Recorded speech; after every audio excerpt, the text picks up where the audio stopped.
fadlan subscribe saar page-ka kambaleelkana furo si aanad u seegin update-ka mahadsanid.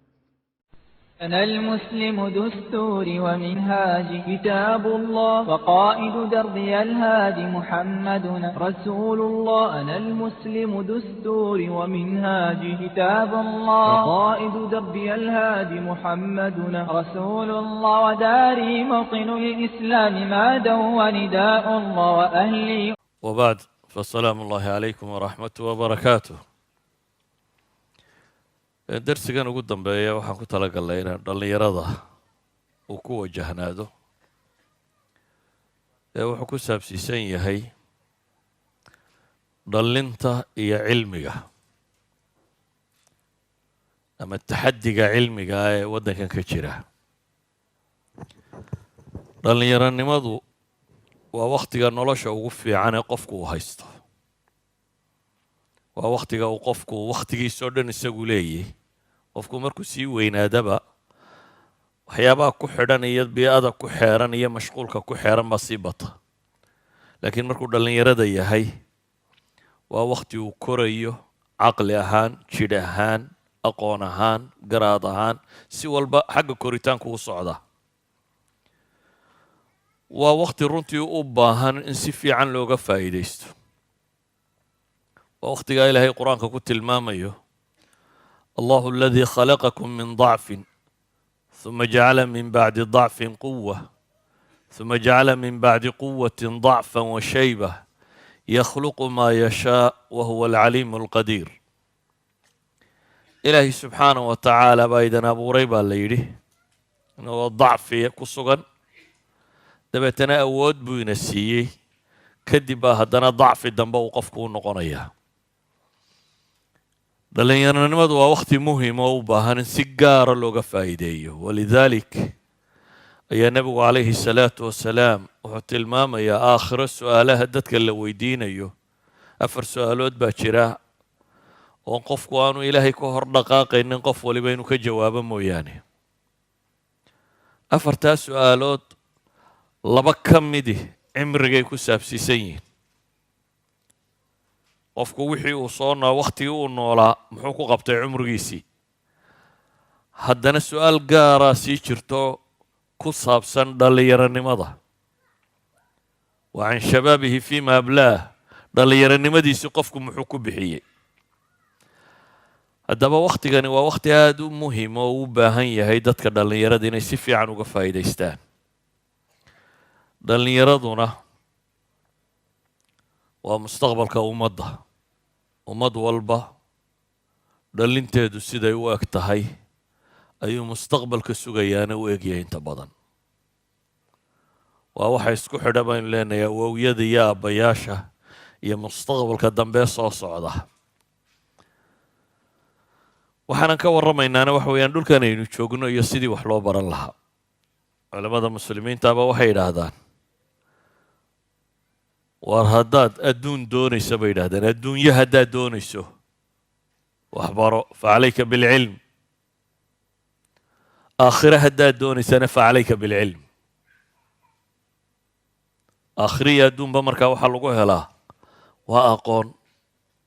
qofkii adduunyo doonaya waxbaraa la yidhi, qofkii aakhire doonayaana waxbaraa la yidhi. haddaba innagu ka mujtamac ahaan waxaynu noollay innagoo ku dhex nool mujtamac kaloo inaga badan oo aynu la degnay. waxaynu nahay waxay iyagu u yaqaaneen minority groupskaynu ka midnay, alaqaliyaat, dadka laga tirada badan yahay.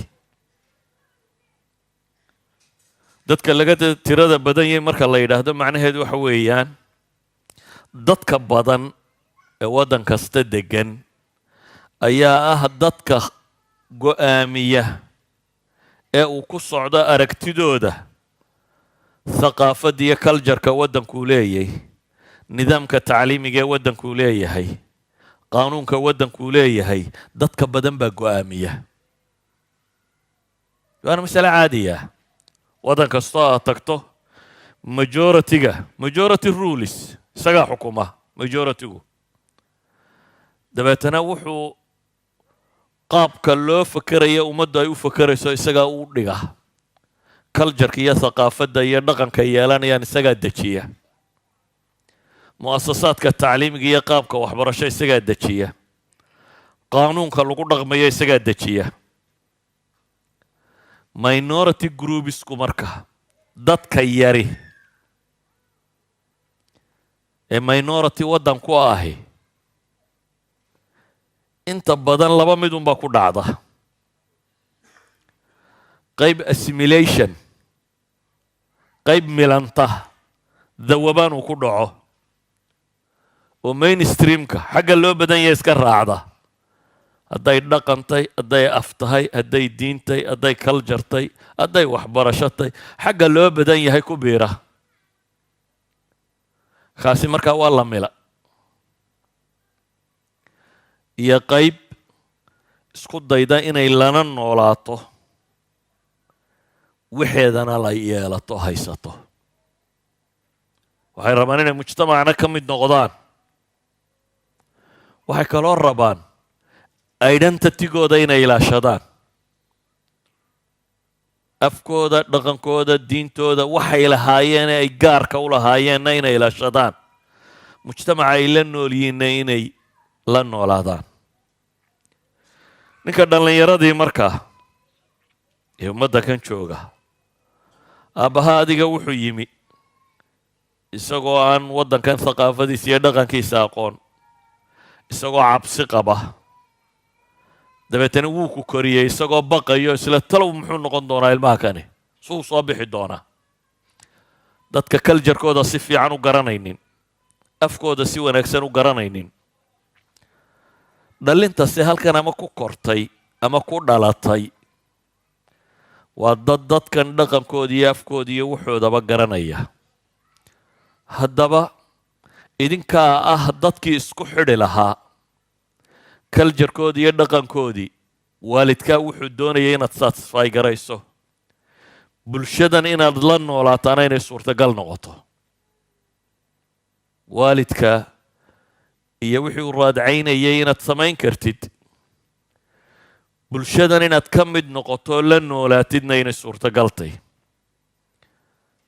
waxaa taa suurto gelin kara baan leenahay inaad fahamto qiimat alcilm adiga xamaal lagaagama fadhiyo aabbahaabaa xamaal ahaa oo tagsiila ahaa oo maanbaawar ahaa oo dadka wax lagu dhista ahaa adiga lagaagama fadhiyo xamaalkii lagaagamana fadhiyo inaad milanto waxaa lagaa rabaa inaad dadka wax la qaybsatid dadka waddanka degan ee wax ku baraya aqoon inaad wax la qaybsatid dhanka kalena waxaa lagaa rabaa inaad diintaadii iyo dhaqankaagii iyo afkaagii haysatid say taasi ku dhacaysaa waxay ku dhacaysaa oo keliya bilcilm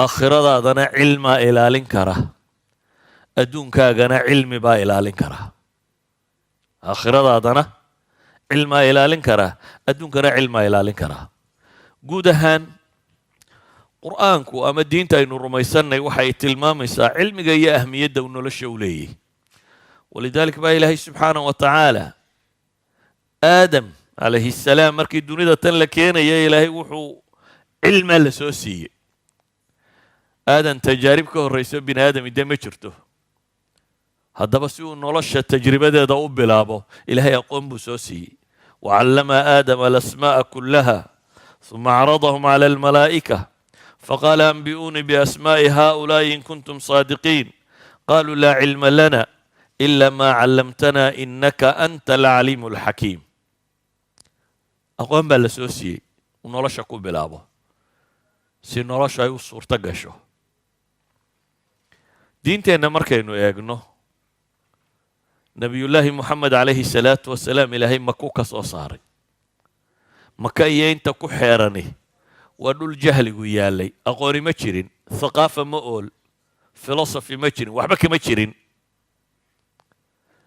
waa midda kale system ma oolin caqaa'idu sanamo la caabudaa bay ahayd dulmi ijtimaaciyo tiro badan baa jiray haddana qur-aankii ugu horreeyey ee ilaahay u waxyoodo waxyaabaa tilmaamaya qur-aankani inuu alle ka yimi aanu bashar ka imanin waxa uu ka warramay cilmiga iyo sida ilaahay subxaanahu wa tacaala uu qadariyey qalinka iyo wax qoristaa lagaga warramaya waa waxaanay carabi dhaqan u lahayn ayaa qur-aankii koowaad yacni hadduu war bini aadam yahay dee wuxuu is odhan lahaa waxaan taagan wax ka qabo cadaaladda ha la ilaaliyo ama dulmiga ha la joojiyo ama qadaayaadka hortiisa yaalla wax ka miduu bini aadamku ku fakeri lahaa laakiin maadaama rabu samaawaat uu waxyigan soo dejiyey ilaahay wuxuu ka bilaabay iqra bismi rabbika aladii khalaq khalaqa alinsaana min calaq iqra warabuka alakram aladii callama bilqalam callama alinsaana maa lam yaclam shantii aayadoodii ugu horreeyey qur-aanka soo degay waxa ay ka warramayaan wax akhrin wax qorid iyo cilmi wax akhrin iqra bismi rabbik iyo wax qorid callama bilqalam iyo cilmi callama alinsaana maa lam yaclam taasi waxay tilmaamaysaa waxyiga cilmi ku bilaabmay sida uu ahmiyad u siinaya cilmiga waxay kaloo culimmadu yidhaahdaan haddana afartii gooree waxyigu soo degay ugu horreeyey laba ka mida masaladan ahaa waxay yidhaahdaan afarta qaybooda qur-aanka ugu soo hordegay waa iqra qaybteeda hore iyo mudathir qaybteeda hore iyo muzammil qaybteeda hore iyo nuun qaybteeda hore weeyaan inta qur-aanka ugu soo hordegtay suuratu nuun ma labaad baa ma saddexaad baa ma afraad baa aqwaal baa jira fi cilmi tafsiir mahmaa takun waxay ka mid tahay una afartii qaybooda ugu horreeyey qur-aan ee soo dega idan mar labaad baa ilaahay haddana wuxuu leeyahay nuun waalqalami wamaa yasturuun ilaahay wuxuu ku dhaaranayaa qalinka iyo waxa oo la qoro waxay tilmaamaysaa dadka muslimiintaa saa loogu tilmaamayo waxbarashada ilaahay subxaanahu wa tacaala nebiyullaahi maxamed waa u gallad sheegtay manna sheegasho gallad sheegasho waxa uu siiye nicmo ah markii la gallad sheeganaya ilaahay wuxuu yidhi waanzala allahu calayka alkitaaba waalxikmata wacallamaka maa lam takun taclam wakaana fadlu llahi calayka cadiima ilaahay wuxuu kugu soo dejiyey baa la yidhi kitaab iyo xikmad wacallamaka maa lam takun taclam baa ilahay yidhi waxaan rabbi ku baray waxaanad ogeyn waxaanad garanaynin ayaa rabbi ku baray baa ilahay leeyahy subxaana wa tacaala ilaahay fadliga iyo dheeraadka uu ku siiyeyna aad buu u wenyay baa rabbi tilmaamaya sidaa ogeed baa ilaahay qur-aanka wuxuu ku tilmaamayaa nebiga calayhi salaatu wasalaam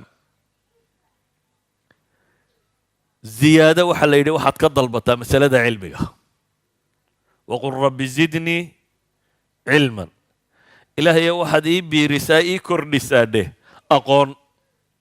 aqoon in alla kuu kordhiyo aqoontu markaa waa aqoonta ama adduunka wax tarta aakhirana wax tarta saasi daraaddeed buu nebigu calayhi salaatu wasalaam salaad kasta markuu tukado subax salaada subax markuu salaamu calaykum yidhaahdo wardigii uu nebigu akhriyi jiray waxaa ka mid ah xadiidka sheekh alalbaani xasanu saxiixa ku tilmaamayo imaamu axmed iyo ibnu maaja ay soo saareen allahuma inii asaluka cilman naafica wacamala mutaqabala warisqan طayiba alfaadu iyadoo isweydaarsan baa xadiisku soo arooray ilaahayow waxaan ku weydiisanayaa cilmi naafica cilmi waxtara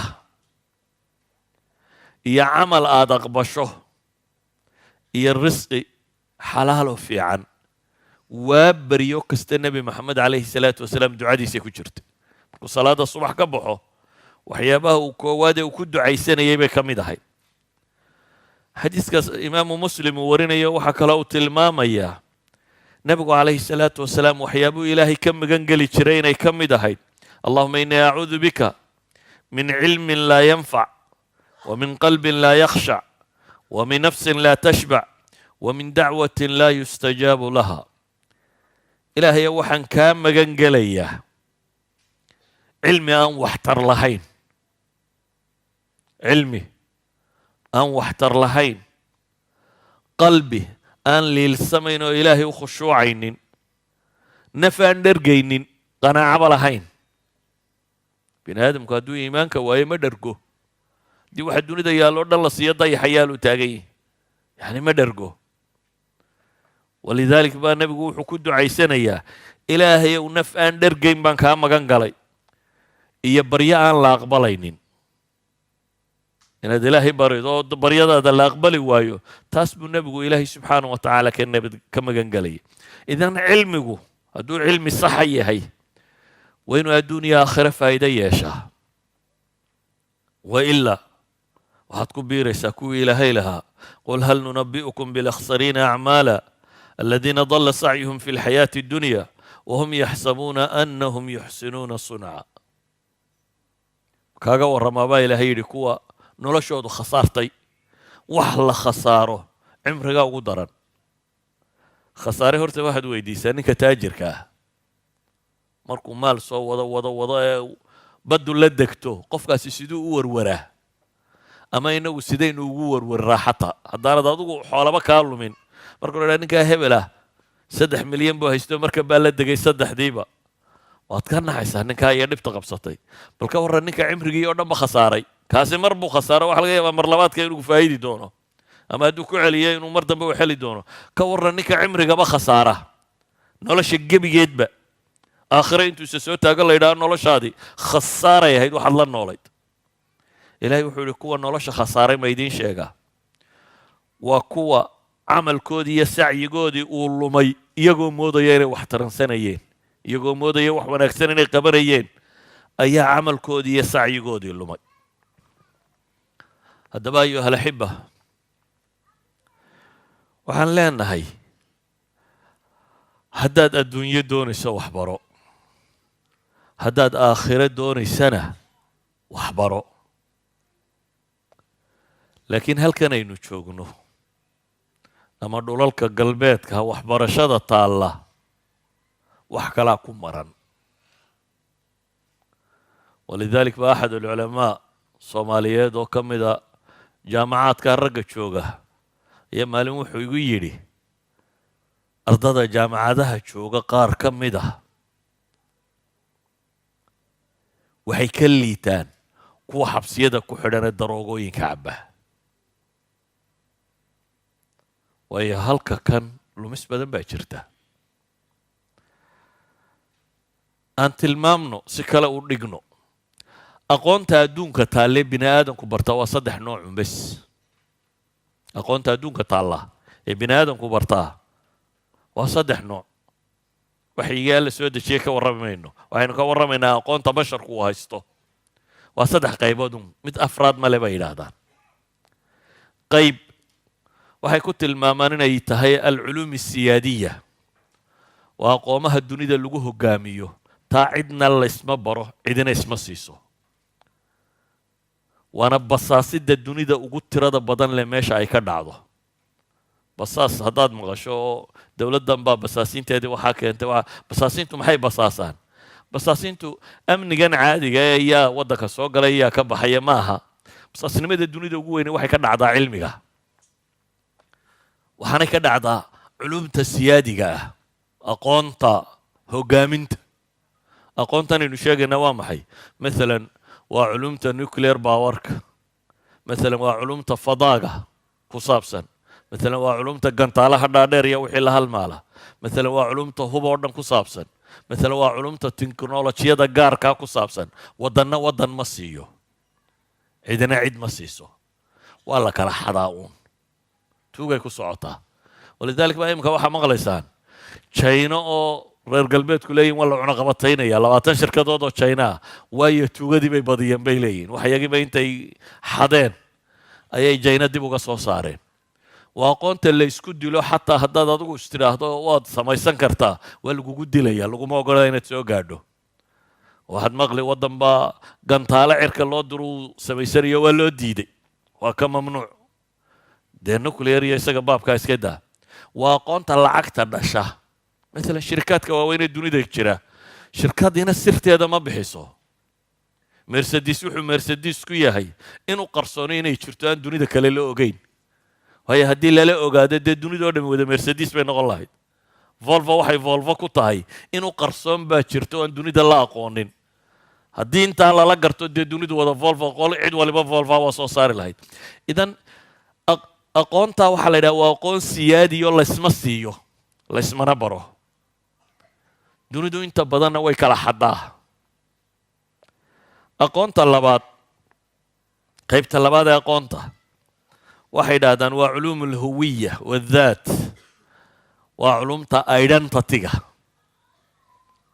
waa diinta, waa dhaqanka, waa afka, huwiyada ama identityga bulsheed culumta muujisa. aqoontaa cid waliba waxay jeceshay cidda kale inay ku faafiso. intaada la qaataabaad jeceshay, socankaa ma aha. xuquuqda bini aadamka iyo xorriyaadkan iyo dimuqraad waxaanay sheegayaan, waxay rabaan waxay ku baysgaraysantahay iyaga thaqaafadoodii inay dunida oo dhan qabsato. diin waliba waxay rabtaa inay iyadu korayso dunida qabsato. cid waloo aflihi waxay rabtaa afkeedu inuu noqdo maxay? mid dunida qabsada. cid kasta oo dunida joogta waxbarashadeeda rasmigii waxay ku salaysan tahay dowladaha nooli inay qadiyadaa ilaashadaan. marka nidaamka tacliimiga iyo miidiyaha iyo cultureka iyo qaanuunka iyo waxoo dhan waxaa shaybgareeya identityga bulshadu ay leedahay. saa daraaddeed waxay dhahdeen maalan 19 waddan ee dunida ugu horeeya waddan waliba afkiisu wax ku dhigaa. waddan waliba afkiisu wax ku dhigaa. waxay dhahdaan 500 ee jaamacadood ee dunida ugu horeeya mid walba afka waddankiisaa lagu dhigaa. Sweden way awoodi kari lahayd inay tidhaahdo buugagtoo dhan ingiriisaan ka dhiganno iskuulkana af ingiriisiga ha lagu dhigo. waay iyagoo 8 milyan ama 9 milyan ay Swedish u daba wadaan? waay Norwegiyo 5 milyan ay af Norweji u daba wadaan? waay Denmarkiisoo 5 milyan u daba wadaa? dunida maxaa cid waliba afka 50 milyan iyo 40 milyan 30 milyan maxaa ku dhajiyay afkooda? waa culuum dhaat, waa culuum alhuwiya, waa dadnimadooda wixii muujinayay. cidna ma rabto inay dadnimadeeda weydo. saa daraaddeed qaybtaana waxaa la yidhaahdaa waa qaybta ka warranta af, ka warranta diin, ka warranta dhaqan, ka warranta values, qiyamka, akhlaaqiyaadka, ka warranta taariikhda. qaybtaasna ummad waliba keeda inay ilaalisaa bay ku tala jirtaa. qaybta saddexaad ee cilmiga waxay dhahaan waa alculuum almushtaraka bayna waa culumta bini aadamku wadaago. waa waxaan jaamacadaha lagu dhigay tirada badan leh. qaybtaa kale bini aadamka oo dhan baa wadaaga.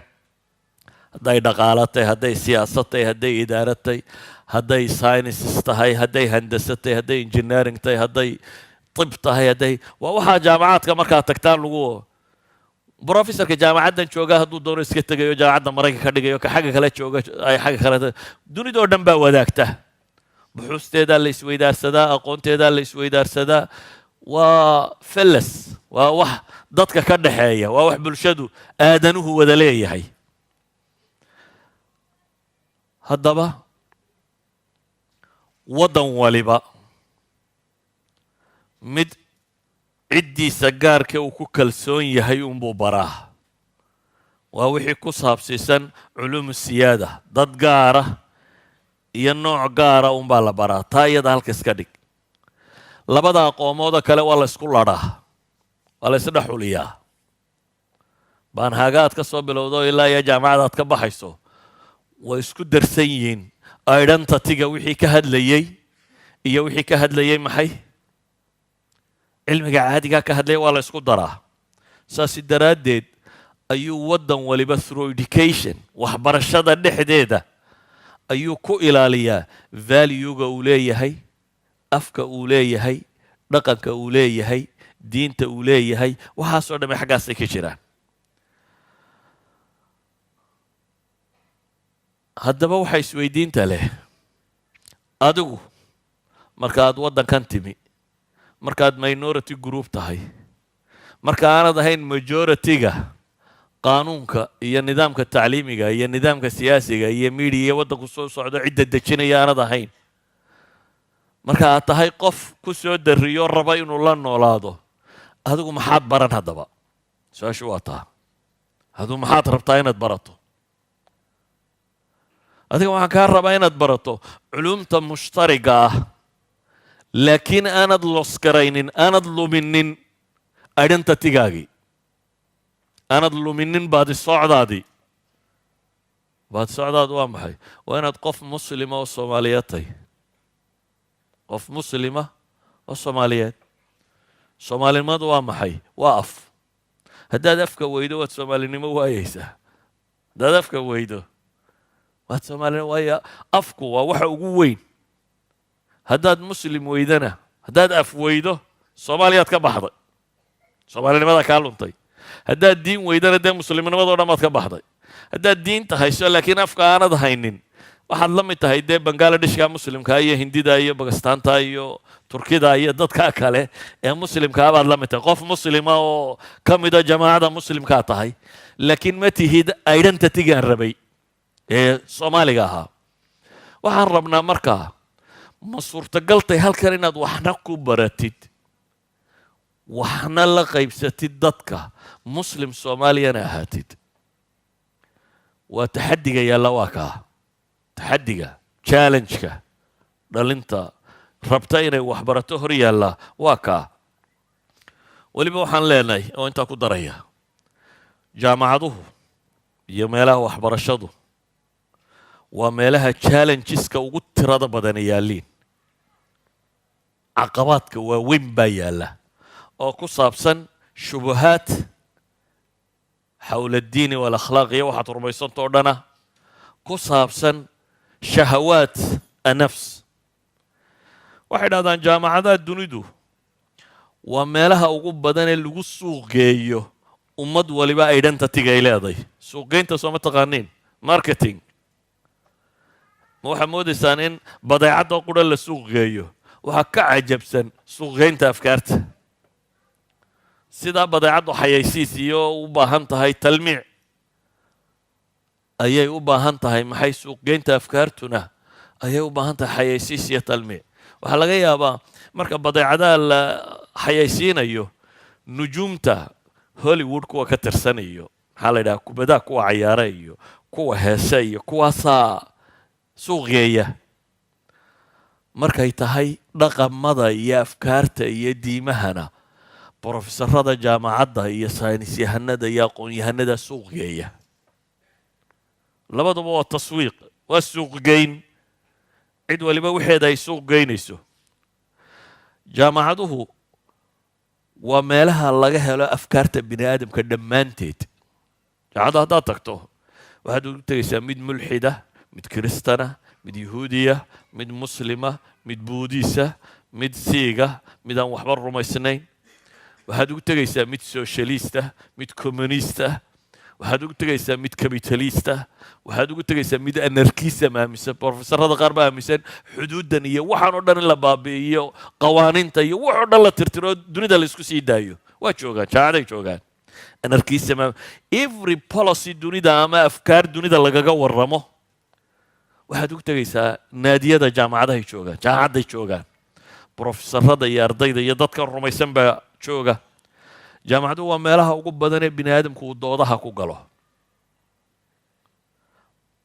dooddu markay masale cilmiyo baxtiya tahay cid isma khilaafto hadday masale mathematicsa tahay ama chemistryya tahay ama physics tahay ama kuwan tahay waxba la isma khilaafo nadariyadaad keentay ama waa la burin ama sax bay noqono saasay ku socon baxdigaad soo qorto beberka jaamacadu ay leeyihiin cilmigaabaa lagu qori dunidao dhan baa soo naqdin doona falsification testkay mari doontaa ama way sugmi ama waa la burin that's all laakiin qadaayaadka afkaarta ayaa kuwa kan cidina ma buriso cidina waa la doodaa habeen iyo maalinba waa dood ka furan maxaa dhacda markaa adigoo madhan haddaad tagto weel wax lagu shubanayaad noqonaysaa adigoo madhan haddaad tagto oo maxay ka madhan waxaad rumaysnayd waad iska xambaarsantuuna ma garanaysid jaamacadda waxaad ugu tegay iyadoo laisku hayo ilaahay ma jira mise ma jiro iyadoo laisku hayo nebi maxamed ma nebi buu ahaa mise ma ahayn nebiba ma jira mise ma jiro waxaad ugu tegay iyadoo laisku hayo qur-aanka ma ilaahay buu ka yimi mise basharkaa sameeyey waxaad ugu tegay iyadoo laisku hayo aakhira miyay jirtaa mise ma jirto waxaad u tegay iyadoo la isku hayo malaa'ig iyo jin ma jiraan mise ma jiraan. idan wax kastoo adiga musallam ku ahaa markaad halkan tagto dood baa ka furan. adigu ma baratay wax daliila markaa waxaad diintaada ku sugto. ma tahay qof diintiisa can cilmin u qaatay mise reerihiinaad ka soo gaadhay. tolkaabaa tukan jiro aadna waa tukatay. adeeradaabaa masaajidka ku geen jiro way ku geeyey. idan waxaynu leenahay kow haddii aad rabto waddankan inaad wax ka noqoto horta waa inaad wax barataa. aqoon la'aan waxba noqon maysid, xamaal baad noqonaysa. aqoon la'aan xamaal baad noqonaysa, waxba baran maysid. idan inaad wax barataa waa qasab.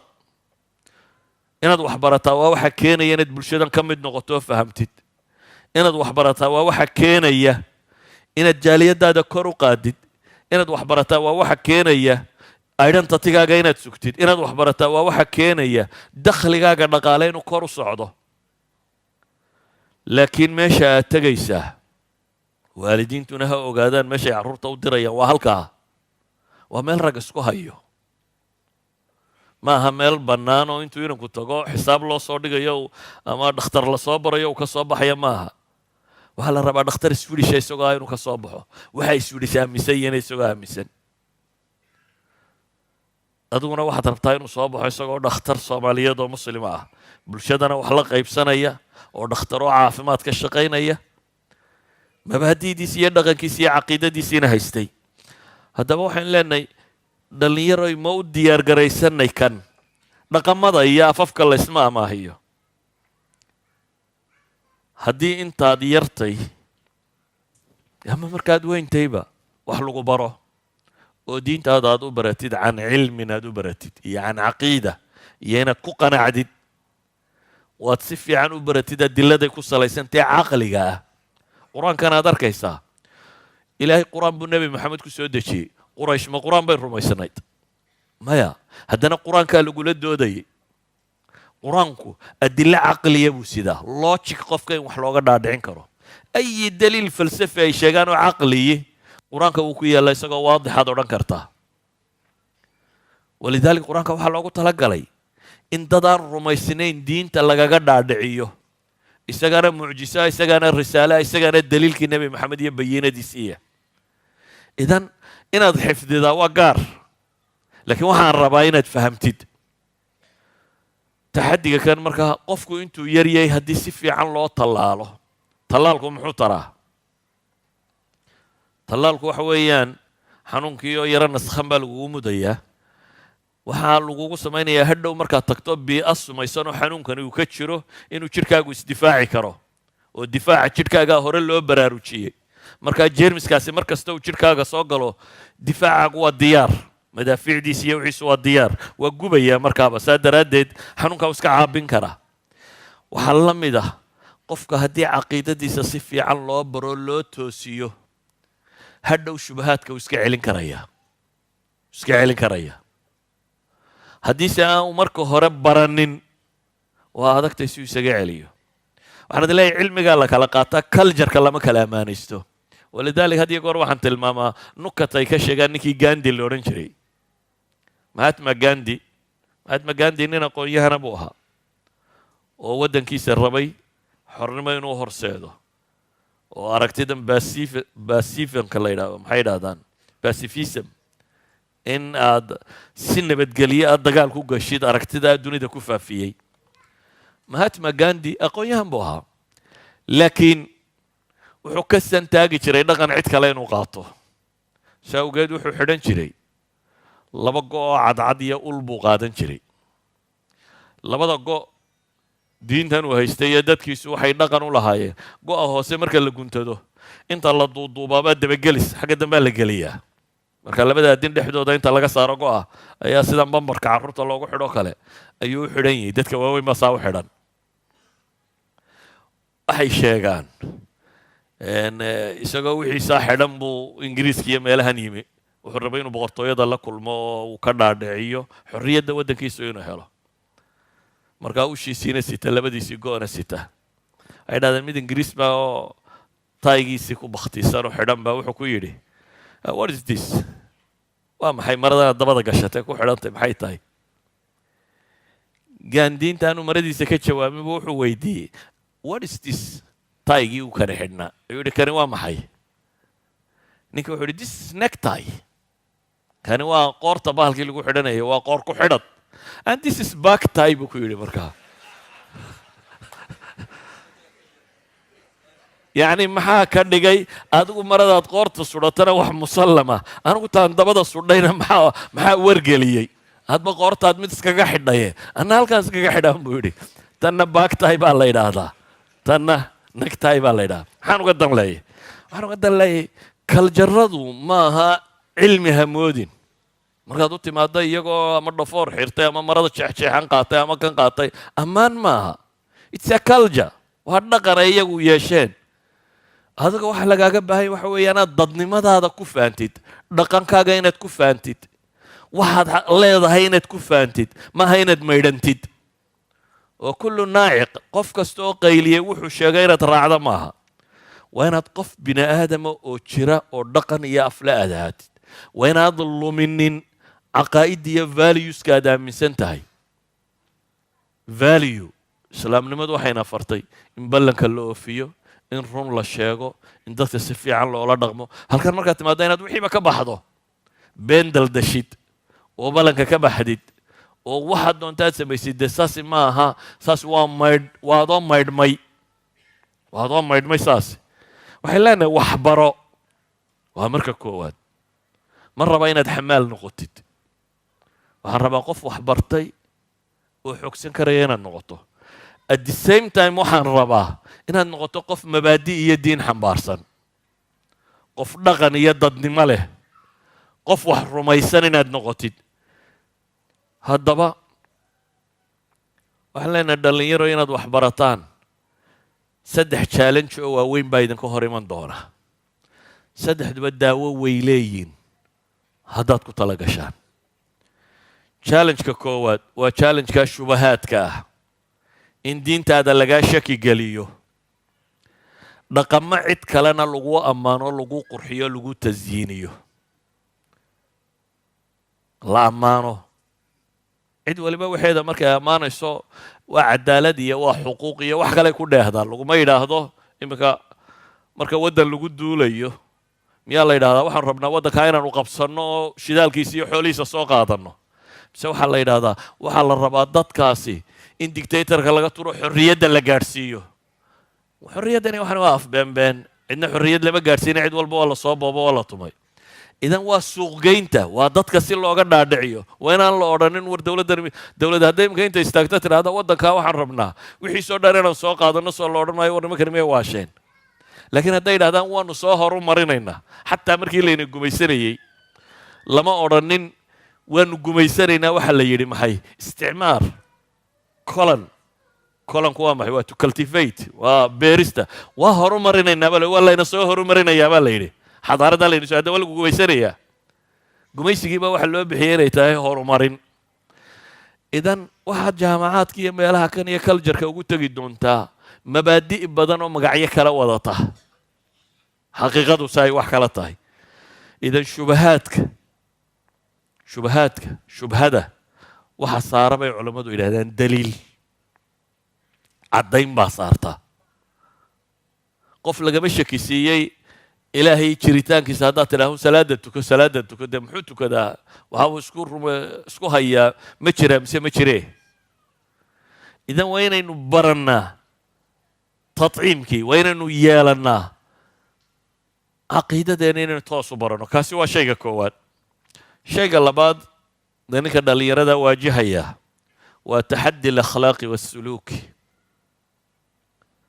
jaamacad ama iskuul baa tegi doontaa iskuulka dadkao dhammi wuu isku dhex jiraa inamo iyo hablaba dhallinyaro caafimaad qabta oo wada xooggan oo qaawan baad dhex tegi doontaa maada tafcal maxaad yeeli hablo adiga ku saloolanaya inamo ku saloolanaya meesha oo dhan oo la isku sii daayey oo dhallinyaro dad wada oo caafimaad qaba xooggoodu u dhan yahay idan waa taxaddi akhlaaqiya waa shahawaati nafs dawadeedu waa alcifa wa taqwa allah nebi yuusuf baa meel ka adag galay oo gabadh isku dayday inay iqraa ku samayso, inay duufsan karto oo diiday, oo xataa markii dambe isku dayday inay xoog ku kufsato. ilaahay qur-aanku inoogaga warramayaa nebi yuusuf yaa wuxuu yeelay. وغلقت الأبواب وقالت هيت لك قال معاذ الله إنه ربي أحسن مثواي. الباب بدأ يحرتي با إلى هيري dabeetana waxay isku dayday inay kufsato, laakiin wuxuu isku dayay inuu maxay ka badbaadi karo. ilaahay u xasuusnaado. ilaahay wuxuu idin leeyay waliyastacfif aladiina laa yajiduuna nikaaxan xataa yugniyahum allahu min fadlih. waar ha dhowrsanaadaan kuwa aan guur helaynin ilaa iyo inta ilaahay ka qani yeelayo. dhallinyaroy waxa lagu yidhi ama guurso ama soon oo ilaahay ka cabso oo ku xidhan masaajidda iyo meelahaad alla ka cabsiga ka helayso. haddaad gaadhi kaxayso intaad shidaal ka buuxiso waad tidhahda weligiibuu iska soconayaa ka warran. meel dhexe markaad marayso unbuu surbacaadi doonaa soo maaha, ayuunbaa wax waliba ka dhammaan doonaa. laakiin wuxuu u baahan yahay markaad aragtay inuu dhammaanayaba inaad shidaalle ku weecsato, maxay kaga shubatid, aad zaadka qaadatid. masaajidda iyo dhulka iimaanka lagu hayo iyo muxaadaraadka iyo meeshani waa meeluu qofku zaadka sii qaato. markaad aragto weelkaagu inuu sanqarhayaba, in xagga beleda laguu sii hayaba, kaalay masaajidda iyo cibaadada dhulka lagu hayo khayrka zaad cusub baad qaadanaysaa muddo. maxaa laynoo yidhi toddobaad kasta salaad jimce tuko oo khudbad soo dhegayso. waa qofku inuu zaad helo, waa inaad hesho sahaydii aad toddobaadka ku jiri lahayd ee kusii joogi lahayd waa inaad heshaa. meesha tanaad joogtaan markaa waa meel khatar ah. iskuullada iyo jaamacaadka waxay yaallaan noloshaasi rag iyo dumarba la ysku daray. rag iyo dumarba siday u dhowrsanaan karaan, waxay dhowrsanaan karaan hadday xidhiidhka ilaahay la leeyihin uu xooggan yahay. xidhiidhka alle la leeyihin hadduu xooggan yahay iyo hadday u suurto gelayso inay guursadaan. waalidiintana waxaan leeyahay waar guurka fudaydiya oo dhaqankii hore ka daaya. intaa fudaydin kartaan fudaydiya. intaa fudaydin kartaan fudaydiya. oo inan iyo inanba inuu guur xalaale helo, xataa haddaanu korin karin 2-3 sannadood ee jaamacadda la wado, xataa haddaad doontaan waxba ha dhalina. laakiin waxaa la rabaa inaad dhowrsanaato oo qof muslim oo dhowrsoon sidaad u noqon lahayd in la tijaabiyo. masalada saddexaad ee dhallinyarada ka hor timaada waa faqriga. ardaynimada iyo faqrigu way wada socdaan. dhallinyaraduna inta badan waxay is idhaahdaan bal horta sanadku yaro tuur shaqo oo yaro xoogso, dabeetana mushaharkaasunbaa la macaanaado halkaasunbuu ka wadaa, hadhowna 5 ciyaalunbuu dhalaayo. wuxuu is idhaahdaa waar jaamacadna ku noqon kari mayside iska xoogso oo sii wad buu is idhaahdaa. waar inaad sanad iyo 2 iyo 3 faqri ku noolaatid iyo inaad noloshoo dhan xamaal iyo faqri ku dhammayso iyoma roon. inaad nolosha oo dhan xamaal ku dhammaysid iyo inaad ku tala gasho sanad iyo 2 iyo 3 iyo 4 iyo 5 inaad waxbaratid, laakiin aad hadhow mustawo fiican ka bilowdid. dhallinyarada waxaan leeyahay faqrigu akhlaaqdiina iyo diintiina ayuu xumaynin. dhallinyarada bar baa markay faqriday tuugo u dhaqaaqay. dhallinyarada bar baa markay faqriday suuqa madow u dhaqaaqay. dhallinyarada bar baa markay faqriday mukhadaraad iyo balya baas u dhaqaaqay. oo quick money, war lacag degdega xaggee laga helaa bay tijaabiyeen. dee waxaa laga heli karaa daroogo iyo suuqa. taana maalmaha hore la soo jiidanayo, maalintii 3,000 4,000 soo hel, bishii horeba 150,000 buu helay, waa ku soo waday. aakhirka xabsigaad ku dambaynuun. tuug wuxuu maanta qaado berri qaado la qabay unbaa xigi. isfahankaa maaha. daa tuugada waddo uun maalin iyo 2 iyo 3 iyo 4 iyo 5 iyo 100 markaad baxsataba aakhirka waa lagu qabanayaa uun, la qabay baa xigi doontaa. waxaan uga dan leeyahay war suuq madoobi maaha wax la galo, darooga wax la iibiye maaha, tuuga wax la sameeya maaha, qof identity la noqo. soomaalidii hore waxay ku mahmaahi jirtay waad baahatay looma bahala cuna bay odhan jireen. baaha ay hayso dabeetana wax walba waan iska cunayaa maaha caqligal bay odhan jireen. waanu baahanno waxba waa weyna suuqaanu iska gelaynaa waxaanu doonnaa baanu samaynaynaa noloshu saa maaha. waxaan leenahay waxaynu u baahannahay inaynu dullinimada ka baxno. madalla weeyaan inaad mukhadaraad iyo suuq madow iyo maxaa la yidhahaa tuuga iyo waxaan dhaamin inaad ka shaqayso. ilaahay qolu qur-aanka ku tilmaamay yaxsabuhum اljaahilu aghniyaaa min atacafuf. qole la yidhi haniyadu waxay moodayaan dad wax haystaa siday u dhowrsoon yihiin daraaddood.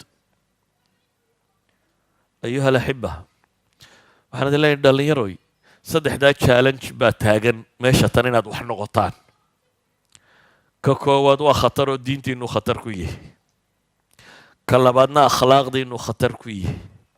ka saddexaadna dhaqaalihiin iyo mustaqbalkiinuu khatar ku yihi. saddexdaba haddaad ragtiin waa ka bixi kartaan. haddaad tale iyo go-aan iyo ilaahay oo aad tala saarataan yeelataan saddexdaba waa ka bixi kartaan. haddaad rabtaan adduunkan inaad markaa wax ku noqotaan fa calaykum bilcilm. haddaad rabtaan aakhiro inaad wax noqotaanna fa calaykum bilcilm. labada goorba waa cilmi, laakiin cilmigii halkan yaalay dhibaatadaasaa la socota. dhibaatadaana waxaad u baahan tahay inaad challenge garayso oo qof diin iyo akhlaaqla aad noqoto. waalidkana waxaan leenahay war dhallinyarada dhibtaasaa hortaagan. maadaama dhibta intaa leeg ay hortaagan tahay, isku day aqoonta inaad u fudaydin karto oo dayntan iyo waxaan ka daysi oo guriga joogo oo wax ka cuno. isku day inaad dhistid oo aanad meeshaa un geynina inuu diintiisa iyo caqiidadiisa bari kartid. isku day baynu leenahay haddii loo guurin karo wiil iyo gabadhba in loo guuriyo. isku day baynu leenahay in laga ilaaliyo dadka xunxun iyo suuqa mukhadaraadka iyo beliya baaskan in laga ilaaliyo. idan challengeskaasa hortiina yaalla haddaad waalid tahay iyo haddaad nin dhallinyaro ah tahay labadiinaba. wuxuun baynu kaga bixi karnaa markaa iyadoo ay ilaahay ku xidhanno oo cibaadada laasimno oo ka mid noqonno kuwuu nebigu lahaa calayhi salaatu wasalaam 7 aakhiro carshuraxmaanka hadhsan doona waxaa ka mid ah wiil dhallinyaro oo cibaado ku koray. ama uu nebigu lahaa ilaahay wuxuu la yaabaa nin dhallinyaro oo aan inxiraaf iyo weecweecad lahayn. ina rabbaka la yacjab lishaabi laa sabwata lah. wiil dhallinyaro aan weecasho lahayn. waxaynu u baahannahay inaad noqotaan kuwuu nebigu tilmaamaya calayhi salaatu wasalaam. shan horteed ka faa'iidayso. nolosha ka faa'iiday intaanad geeriyoonin. caafimaadka ka faa'iiday intaanad xanuunsanin. firaaqa fursadda ka faa'iidayso intaanad mashquulin. dhallinyaronimada ka faa'iiday intaanad gaboobin. waxhaysadka ka faa'iiday intaanad faqrinin. su-aasha aakhiro lagu weydiin doono ee ah war dhallinyaronimadaadii maxaad ku bixisay inaynu ka hortagnaa baynu u baahanay. haddaba si aad waalidkaana uga farxisid oo qofku rajaynaya aad u noqotid, aakhiradaadana aad u hagaajisatid, adduunkaagana uu macno u yeesho, bulshadaad la noosha inaad waxtar ku noqotid. ilaan iyaba maal bay ku geliyeen iyo wanaag. waxay kaa rajaynaya inaad waxtar noqoto. bulshadaad la nooshahayna aanaad cib'un calayhi qof ku culus noqonina waxtar aad u noqotid. فعليكم بالعلم. وصلى اللهم على نبينا محمد وعلى آله وصحبه وسلم والحمد لله رب العالمين.